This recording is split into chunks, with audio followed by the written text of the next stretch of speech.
Fadila dari UPTD SDN 1 Kedokan Gabus, Kecamatan Gabus Wetan, Kabupaten Indramayu.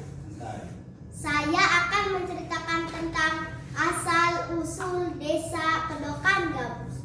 Kemudian hobi saya membaca dan cita-cita saya menjadi dokter. Asal-usul desa Kedokan Gabus.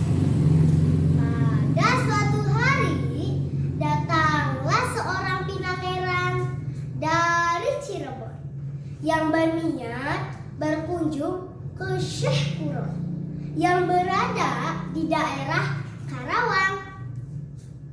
Karena suatu hal, akhirnya sang pinangeran tersebut mampir dan menetap di kediaman Nyi Mingon. Dikarenakan ada satu tugas yang berupa amanat dari Raja Cirebon. Akhirnya sang pinangeran berpamitan untuk melanjutkan perjalanan ke arah barat menuju Karawang, tempat tinggal Syekh Kuro. Tidak disangka ternyata Nyi Mingon hamil 2 bulan setelah menikah dengan sang pinangeran tersebut. Sebelum keberangkatan ke Syekh Kuro atau arah barat, sang pinangeran berpesan pada Nyi Mingon untuk menjaga dan merawat bayi dalam kandungannya tersebut dan menitipkan sebilah keris serta jubah agar diserahkan kepada anak yang ada dalam kandungan tersebut pada saat dewasa nanti. Beberapa tahun kemudian, di pinggir hutan, di tepi sungai aliran Cilaranang, seorang pemuda yang sedang asik bekerja mencampur ladang membantu ibunya. Dia bekerja tanpa banyak kata, sangat cepat dan tanpa lelah untuk kelangsungan hidupnya bersama ibunya. Pemuda tersebut tidak lain dan tak bukan bernama Jaka Sumbon.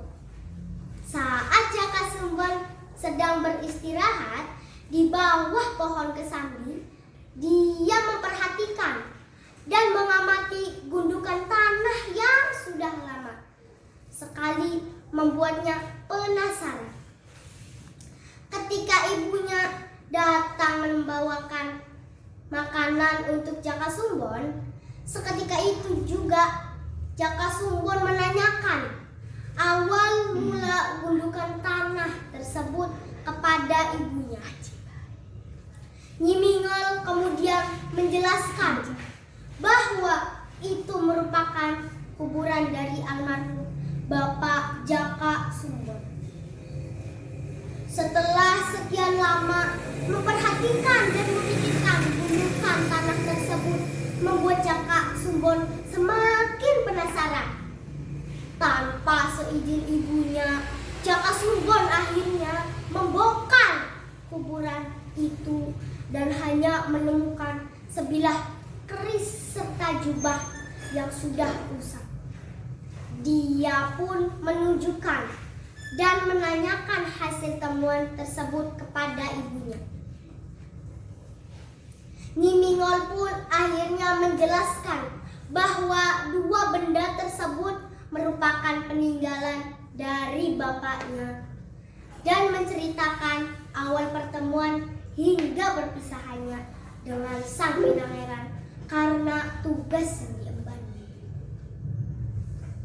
Mendengar penjelasan dari ibunya tersebut membuat Jaka Sumbon penasaran dan akhirnya memutuskan pergi ke Cirebon dan berjumpa dengan Perawan Sunti yang juga merupakan bibinya atau adik dari bapaknya, sang pinangeran.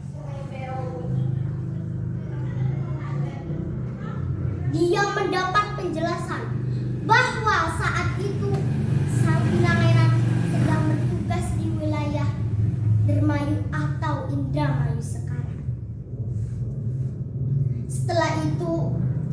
Sumbon langsung berpamitan pada bibinya untuk melanjutkan perjalanan ke bumi Dermayu dan mencari bapak.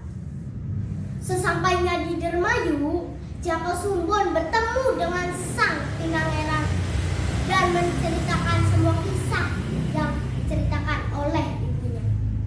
Sang Pinangeran terpaku mendengar cerita tersebut. Sebenarnya dia adalah bapaknya.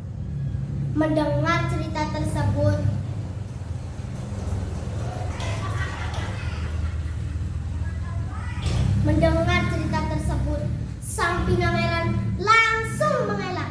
Dia tidak mau aibnya terbuka di hadapan umum bahwa dia telah memiliki keluarga bersama Nyiming dan memiliki seorang anak pada saat menjalankan tugasnya dulu. Jaka Sumbon pun akhirnya marah dan terjadilah perkelahian antara anak dan bapaknya tersebut. Dalam perkelahian tersebut, Jaka Sumbon menusukkan sebuah keris yang dia bawa dari belantara tepian sampah. Namun, sang Pinangeran ternyata benar-benar sakti sehingga keris di tangan Jaka Sumbon patah dan jubah yang dipakai Jaka Sumbon robek. Kedua benda tersebut kemudian dilemparkan sang pangeran ke arah tempat tinggal Nyiming dan dia pun menghilang entah kemana. Konon keris yang dilemparkan oleh Pinangeran tersebut melayang-layang sampai jatuh di sebuah kubangan atau bahasa Jawanya adalah kedokan dan menjadi ikan atau ikan gabus. Hingga akhirnya desa tersebut diberi nama Kedokan Gabus. Itulah asal-usul desa Kedokan Gabus yang masih lestari di masyarakat sekitar hingga ini. Wassalamualaikum warahmatullahi wabarakatuh.